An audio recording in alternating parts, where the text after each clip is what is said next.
Hatutaimbia hii serikali tukisema na nyinyi mnamaliza watoto wetu. Kama huo Chalo, huyo officer mwenye ameua huo mtoto haleti within 24 hours. Hapa Garissa hakutakaleta. They must produce. Hapa kwa amari huwezi pewa bila kusainiwa. Tunajua who issued that gun yenye imetumika kuua huyo mtoto. Tunajua work tickets na wakingi. Kama huyo Chalo alitolewa Garissa, tunajua kuna system. Garissa kuna bridge hapa na kuna Modika. Which way did Chalo go? Na Chalo, kama maofficers wenu hapa wako na mental issues, mbona wapatiwe bunduki na wanalinda wananchi? Kwa hivyo tunasema hii incident ya kwanza, kuna kijana amekufa tu within this year, ni mtoto wa 3 ameuliwa hapa.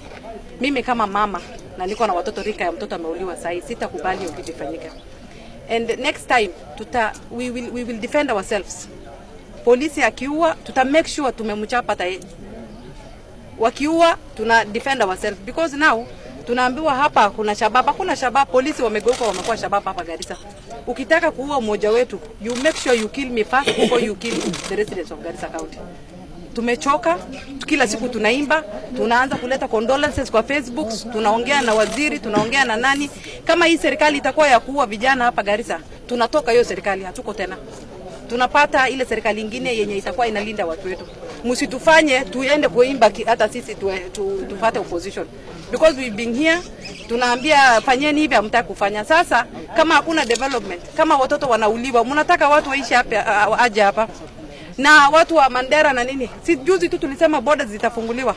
Kuna hatia gani hata kuleta sukari? Na kukiletwa sukari ni kama sukari ni mbaya. Must you kill an innocent child? Lazima mtoto auliwe? Hiyo ndio mimi nauliza, ile swali niko nayo. Kwa nini asishikwe? Hii pingu nimeshikilia, siku na mtoto alikuwa amefungwa.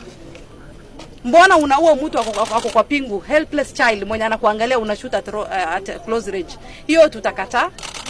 From now on 24 hours kama huyo Chalo hatafika na serikali haitaleta huyo mtu, Garissa hakutakalika. We will demonstrate and Garissa is becoming a crime scene na hatutakubali.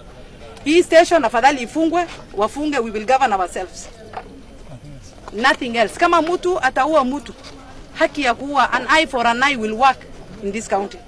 Tunataka kufuata serikali, we are law abiding citizens, hatujai fanya makosa, hatujai ua.